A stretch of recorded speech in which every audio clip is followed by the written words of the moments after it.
दोस्तों, स्वागत है आपका अपने YouTube चैनल पर। आज हम बात करने जा रहे हैं अन्य दान के बारे में। अन्य दान ही सबसे बड़ा दान है और यही जीवन में सबसे बड़ी सेवा है।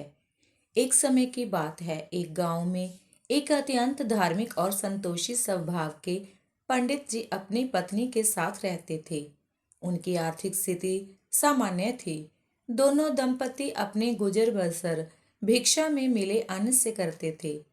पंडित जी का त्याग और संतोष, इसके बारे में हम जानते हैं। एक दिन पंडित जी को भोजन करने के लिए वह बैठे।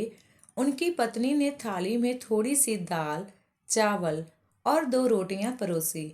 जैसे ही वह भोजन शुरू करने लगे, तभी एक भिक्षुक द्वार पर आया और करुण स्वर में बोला, भिक्षाम देहि। मैं कई दिनों से भूखा हूँ, कृपया करके कुछ भोजन दे दीजिए। पंडित जी ने बिना देर किए अपनी थाली उठाई और आदर पूर्वक भिक्षुक को बैठाकर उसे भोजन परोस दिया। पंडिताइनी ने बताया कि घर में और भोजन नहीं है, लेकिन भिक्षुक को तृप्त करने के लिए पंडित जी ने वह भी उसे सौंप दिया। भिक्षुक संतुष्ट होकर चला गया। अब दोनों पति पत्नी के पास खाने के लिए सिर्फ थोड़ी सी दाल और एक रोटी बची। पंडित जी और पंडिताइनी ने आधी आधी रोटी और दाल बांटकर खाई। संतोष भाव से उन्होंने ईश्वर को धन्यवाद दिया और दिन भर की थकान मिटाने की प्रार्थना की।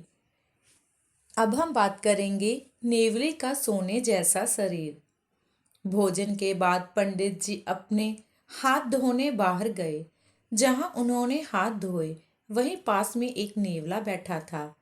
पंडित जी के हाथ धोने का पानी नेवले की पूंछ पर गिरा और आश्चर्यजनक रूप से उनकी पूंछ सोने जैसी चमकने लगी। नेवला हैरान था। उसने पंडित जी से कहा, महाराज, यह चमत्कार कैसे हुआ? मेरी पूंछ सोने जैसी हो गई है, कृपया करके मुझे बताइए। पंडित जी ने विनम्रता से कहा, यह तो मेरे ईश्वर पर भरोसे और संतोष के भाव का परिणाम हो सकता है, लेकिन अगर तुम्हें पूरा शरीर सोने का चाहिए तो धर्मराज युधिष्ठिर के यज्ञ में जाओ। यह बहुत बड़ा यज्ञ कर रहे हैं। वहाँ बड़े बड़े ब्राह्मण भोजन कर रहे हैं। शायद वहाँ तुम्हारी इच्छा पूरी हो जाए।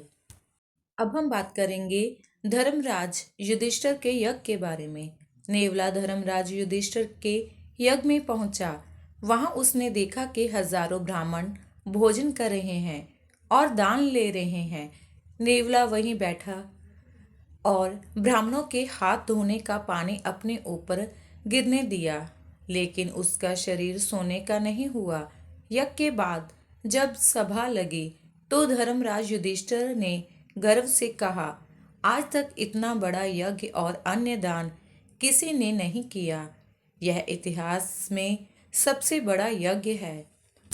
तभी नेवला बोला, महाराज, आपका यज्ञ पूरा नहीं हुआ। मैंने यहाँ बहुत कोशिश की, लेकिन मेरे शरीर पर कोई असर नहीं हुआ। आधा शरीर जो सोने का हुआ, वह एक संतोषी ब्राह्मण के घर पर हुआ। उन्होंने अपना सब कुछ त्याग कर अतिथि को भोजन कराया।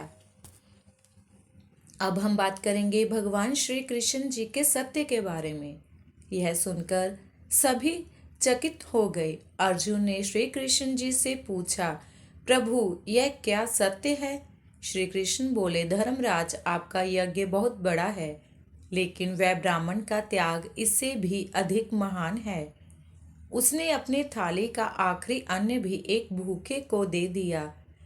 उसके पास देने को कुछ नहीं था, फिर भी उसने सर्वस्व अर्पित कर दिया। यही कारण है कि नेवले का आधा शरीर सोने का हुआ।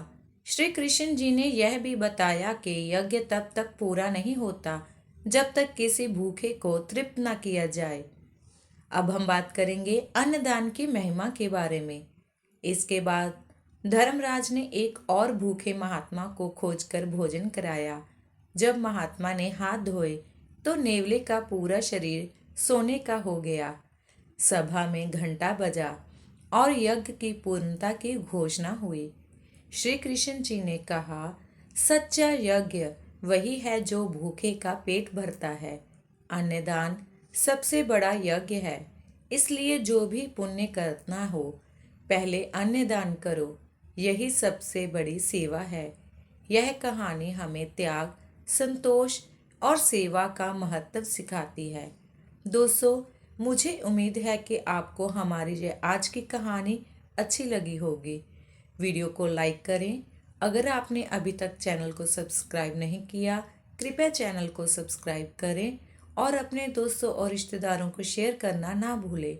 मिलते हैं आगे ही एक और नई कथा व कहानी के साथ। तब तक के लिए जय श्री कृष्ण।